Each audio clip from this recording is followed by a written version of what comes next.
নমস্কার। আশা করি তোমরা ভালো আছো। আমি এর আগে তোমাদের যে উপপাদ্য সে উপপাদ্য আমি কিন্তু সব শেষ করে দিয়েছি। আমি যে যে উপপাদ্যগুলো করিয়ে দিচ্ছি সেগুলি হলো যে একই বৃত্তচাপের মধ্যে অবস্থিত কেন্দ্রস্থ কোণ বৃত্তস্থ কোণের দ্বিগুণ, অর্ধবৃত্তস্থ কোণ সমকোণ, একই বৃত্তাংশস্থ সকল কোণের মান সমান, বৃত্তস্থ চতুর্ভুজের বিপরীত কোণগুলি পরস্পর সম্পূরক, এগুলি বৃত্ত সংক্রান্ত উপপাদ্য। এরপরে তোমাদের আমি করিয়েছি যে সদৃশ্য সম্পর্কে যে তোমাদের তিনটে উপপাদ্য আছে, আমি তোমাদের তিনটে উপপাদ্য করিয়ে দিয়েছি। যে কোনো সমকোণী ত্রিভুজের সমকৌণিক বিন্দু হইতে অতিভুজের উপর লম্ব অঙ্কন করলে যে দুটো ত্রিভুজ উৎপন্ন হয় তারা পরস্পর সদৃশ্য এবং তারা মূল ত্রিভুজের সঙ্গে সদৃশ্য। পিথাগোরাস উপপাদ্য এবং পিথাগোরাসের বিপরীত উপপাদ্য আমি করিয়ে দিয়েছি। এরপর তোমাদের যে স্পর্শক সম্পর্কে যে তিনটে উপপাদ্য আছে সেই তিনটে উপপাদ্য আমি করিয়ে দিয়েছি।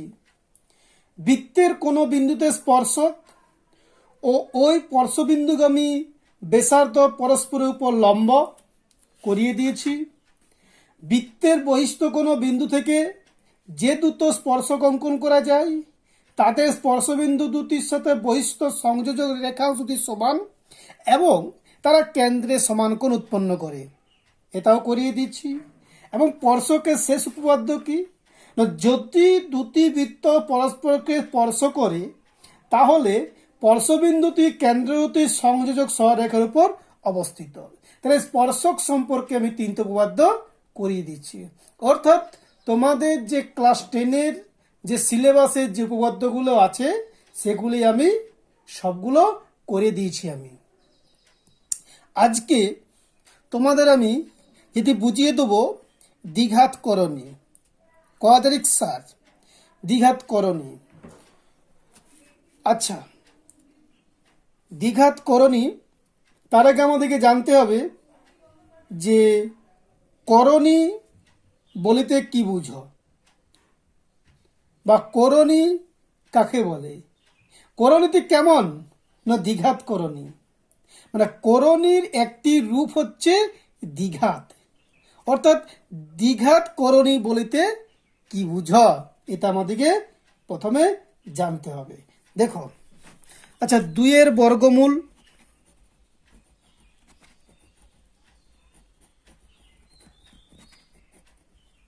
দুইয়ের বর্গমূল, 3-এর বর্গমূল, 4,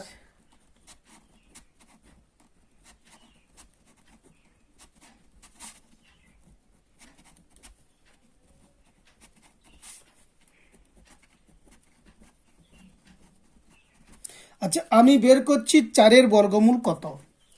4-এর বর্গমূল কত, প্রথমে আমি বের করব 4-এর বর্গমূল কত। 4-এর বর্গমূল হচ্ছে দুটো, ধনাত্মক এবং ঋণাত্মক। অর্থাৎ 4-এর বর্গমূল -4 এবং প্লাস, অর্থাৎ আমাকে বের করতে হবে ±√4 এর বর্গমূল কত। আচ্ছা, তাহলে ±√4 এটি সমান কত, এটি আমাকে বের করতে হবে। অর্থাৎ 4 সমান আমি লিখতে পারি 4 সমান 2 × 2 সমান 2 তার স্কোয়ার। আবার আমি 4কে লিখতে পারি -2 × -2 সমান -2 স্কোয়ার। আচ্ছা, আমরা একটা সূত্র জানি, কি সূত্র, যদি এ হলো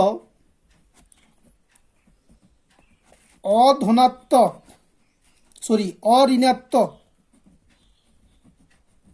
বাস্তব সংখ্যা হলে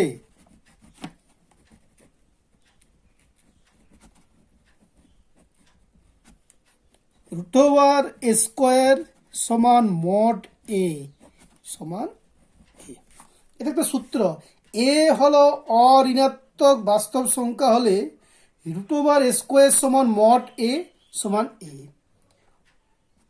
এ নন নেগেটিভ রিয়েল নাম্বার, তাহলে বর্গমূল স্কয়ার সমান মড এ সমান এ। এই সূত্র অ্যাপ্লাই করে এখানে আমি এটা প্রয়োগ করছি। তাহলে এখানে কি পাবো? তাহলে এখানে আমি পাবো তাহলে বর্গমূল 4 সমান এখানে কি 2 স্কয়ার সমান মড 2 সমান 2। আবার বর্গমূল 4 সমান -2 স্কয়ার, এই যে -2 স্কয়ার সমান মড 2 সমান 2। তাহলে আমি কি পেলাম? √4 বর্গমূল কত? 9 +-2। এই যে একবার 4 একবার প্লাস, এবার 2 পেলাম, 4 সমান 2 2। তাহলে বর্গমূল 4 আমি কি পেলাম? +-2। এখানে +-2, তাহলে এখানে কি পাচ্ছি আমি? +-2। তাহলে +-2 সমান কি? মূলদ সংখ্যা।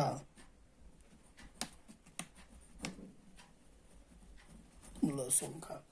তাহলে 4 বর্গমূল সমান +-4 সমান +-2 সমান মূলত সংখ্যা, মূল সংখ্যা পেয়ে গেলাম। তেমনি অনুরূপভাবে আমি আচ্ছা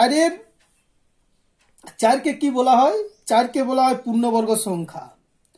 4 পরের পূর্ণবর্গ সংখ্যা কি? 9। তাহলে 9কে আমি অনুরূপভাবে যেভাবে আমি 4 বর্গমূল পেয়েছি +-2, তেমনি 9 বর্গমূল পাবো আমি +-3। এটাও কিন্তু মূলত সংখ্যা।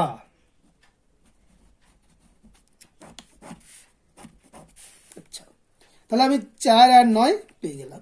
এরপর মাঝে যে সংখ্যাগুলো আছে এর আমি বর্গমূল বের করব। আমি 5 বর্গমূল কত দেখি। আচ্ছা 5 বর্গমূল তোমার 5 সমান কত? 5 বর্গমূল কত? তাহলে আমি 5কে দুটো মূলদ সংখ্যার গুণফল আকারে লিখছি। যেভাবে আমি এই 4কে করেছি, 4 সমান কি 2 গণিত 2 মূলদ সংখ্যা গণিত মূলদ সংখ্যা সমান কি মূলদ সংখ্যা স্কয়ার। অনুরূপভাবে সেই রকম আমি 5কে করছি, মূলদ সংখ্যা গণিত মূলদ সংখ্যা সমান কি মূলদ সংখ্যা তার স্কয়ার, তাই তো? এটা আমাদেরকে বের করতে হবে। কিন্তু √5কে এইভাবে মূলদ সংখ্যার আকারে আমরা লিখতে পারবো না। এইভাবে মূলদ সংখ্যার আকারে লিখতে পারবো না, কারণ √5 একটি অমূলত সংখ্যা, একটি অমূলত সংখ্যা, একটি অমূলত সংখ্যা। কারণ √5 এর মান হচ্ছে 2.23606798 ... কারণ √5 এর যে মান আসছে সেই মান কি নন টার্মিনেটিং,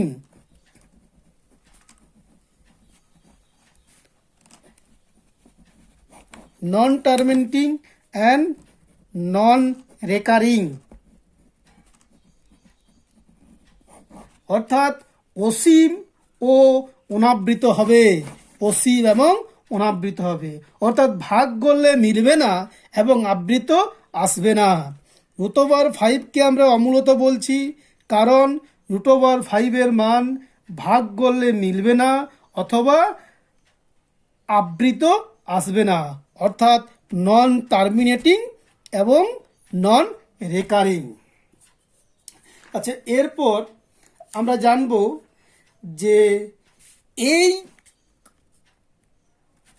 এই রুতবার 5কে আমরা বলবো করণী।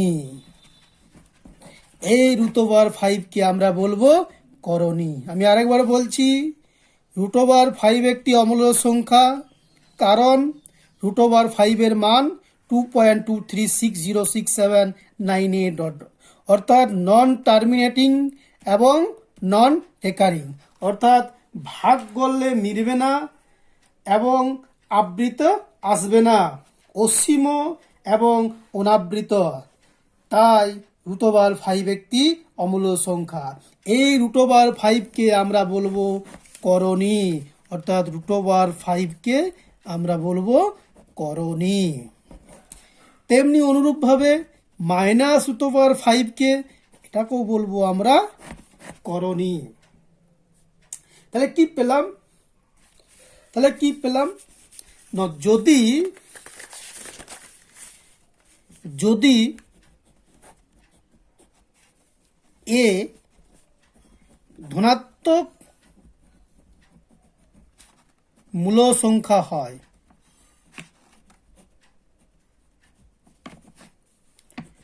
রুটওভার এ অমূলদ সংখ্যা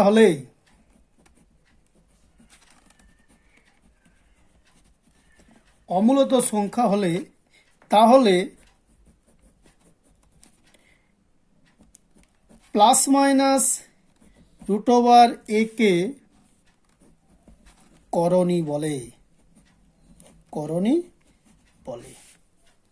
এ একটি ধনাত্মক মূল সংখ্যা, যেমন 5 একটি কি ধনাত্মক মূল সংখ্যা। রুটওভার 5 কি?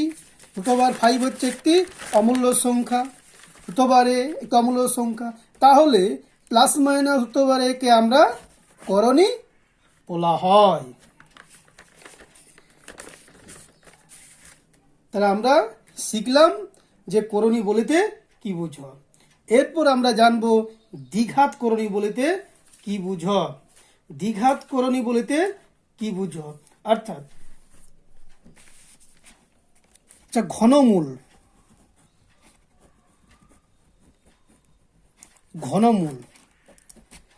আচ্ছা, ঘনমূল বলিতে কি বুঝো?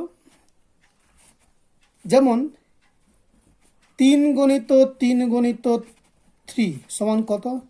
3 × 3 = 9, 27। তাহলে 27-এর ঘনমূল কত? 3। 3 হলো 27-এর ঘনমূল। ঘন মানে হচ্ছে 3, অর্থাৎ আমি এইরকম লিখতে পারি, এই মাঝে 3 দিলাম সমান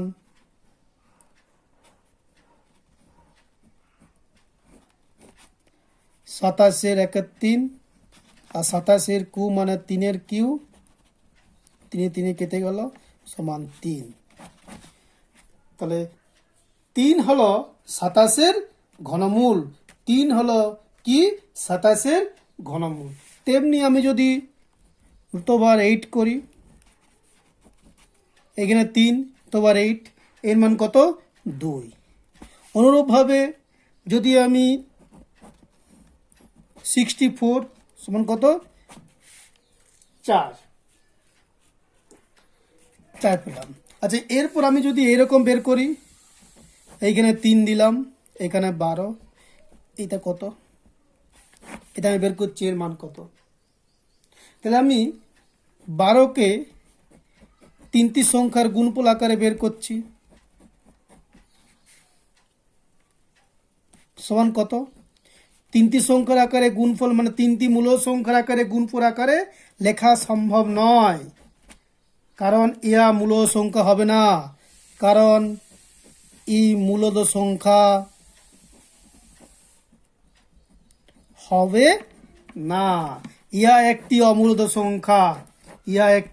অমূলদ সংখ্যা, তাই কিন্তু একে বলা হয় করণী। একেও কিন্তু আমরা বলা হয় করণী। তাহলে কি পেলাম? 2 নম্বর 3 রুটওভার এ এটাকেও কিন্তু আমরা করণী বলবো। এরপর চতুর্থ মূল,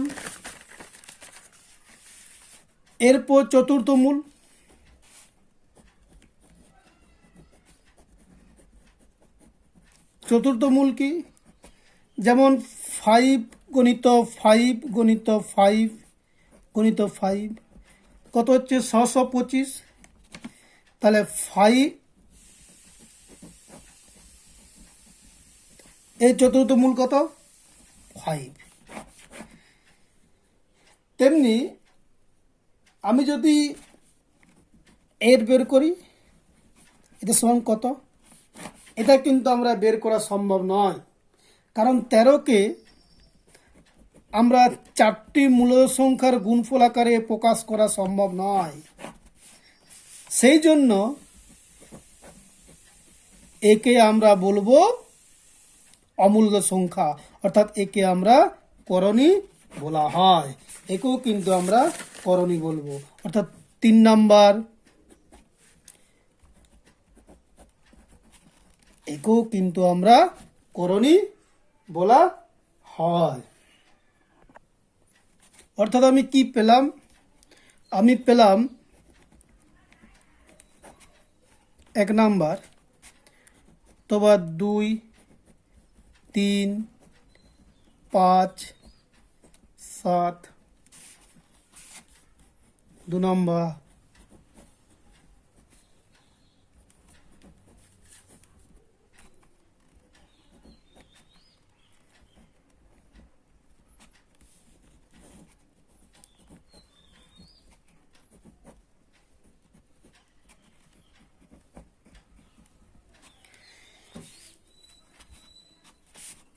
এগুলোকে বলা হয়, যেহেতু এখানে 4 আছে, এগুলোকে বলা হয় চতুর্ঘাত করণী। যেহেতু এখানে 3 আছে, এগুলোকে বলা হয় ত্রিঘাত করণী। এগুলোকে বলা হয় দ্বিঘাত করণী। আমাদের মনে মনে প্রশ্ন থাকে, যেহেতু এখানে 4, এখানে 3, নিশ্চয়ই এখানে 2 আছে, অবশ্যই এখানে 2 আছে, কিন্তু আমরা এখানে 2কে লিখব না। আমাদের সিলেবাসের মধ্যে এই চতুর্ঘাত করণী নেই, ত্রিঘাত করণী নেই, আমাদের সিলেবাসের মধ্যে দ্বিঘাত করণী আছে। তাহলে আমরা দ্বিঘাত করণী সম্পর্কে আমরা আলোচনা করব। আচ্ছা, এই যে 2 অথবা 2, এই 2কে বলা হয়, এই 2কে বলা হয় অর্ডার, বাংলায় বলা হয় ক্রম। এই 3কে বলা হয় 3 অর্ডার। এই 4কে বলা হয় 4 অর্ডার বা ক্রম। তাহলে আমরা জানলাম দ্বিঘাত করণী সম্পর্কে। তাহলে আমরা কি পেলাম? তাহলে আমরা পেলাম, যদি রুটওভার এ একটি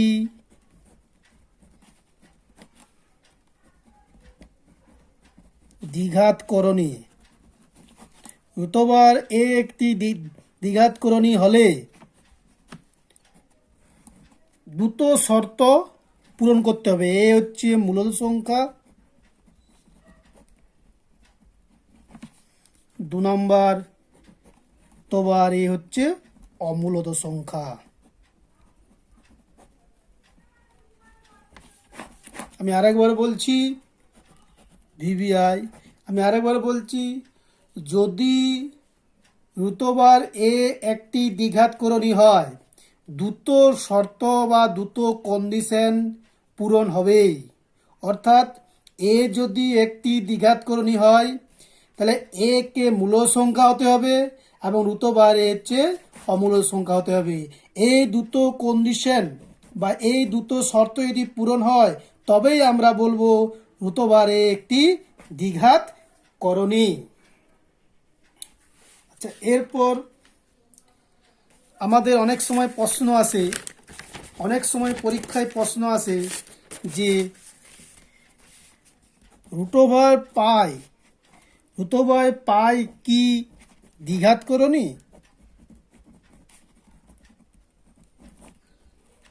রুট ওভার পাই কি দ্বিঘাত করণী? এটা আমাদের কিন্তু অনেক সময় পরীক্ষায় আসে। পাই কি সংখ্যা? পাই একটি অমূলদ সংখ্যা। পাই অমূলদ সংখ্যা, তাহলে রুট ওভার অমূলদ সংখ্যা, রুট ওভার অমূলদ সংখ্যা কিন্তু করণী হবে না, করণী হবে না।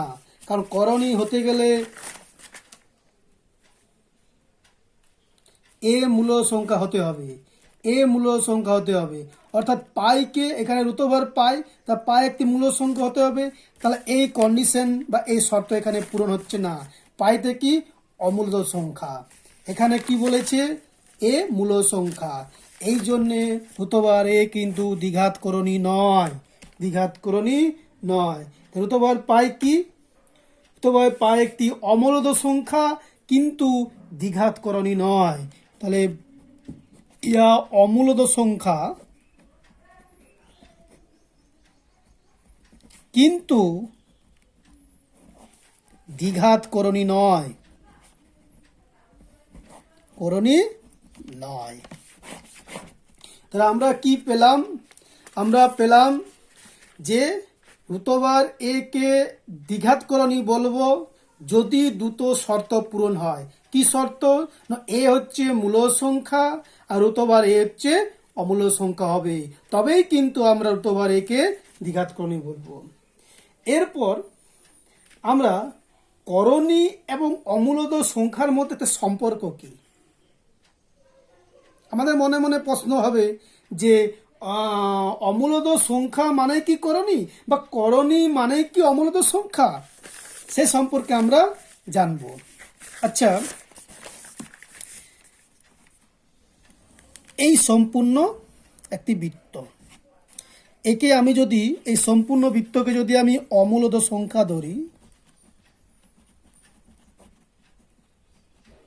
অমূলদ সংখ্যা, এর একটি অংশ করণী, এর একটা অংশ হচ্ছে করণী। অর্থাৎ আমি বলতে পারি যে সমস্ত করণী হচ্ছে অমূলদ সংখ্যা, সমস্ত করণী হচ্ছে অমূলদ সংখ্যা, কিন্তু অমূলদ সংখ্যা হচ্ছে করণী নয়। আরেকবার বলছি, এই সমস্ত বৃত্তকে আমরা যদি অমূলদ সংখ্যা ধরি, এর একটা অংশ হচ্ছে করণী। তাহলে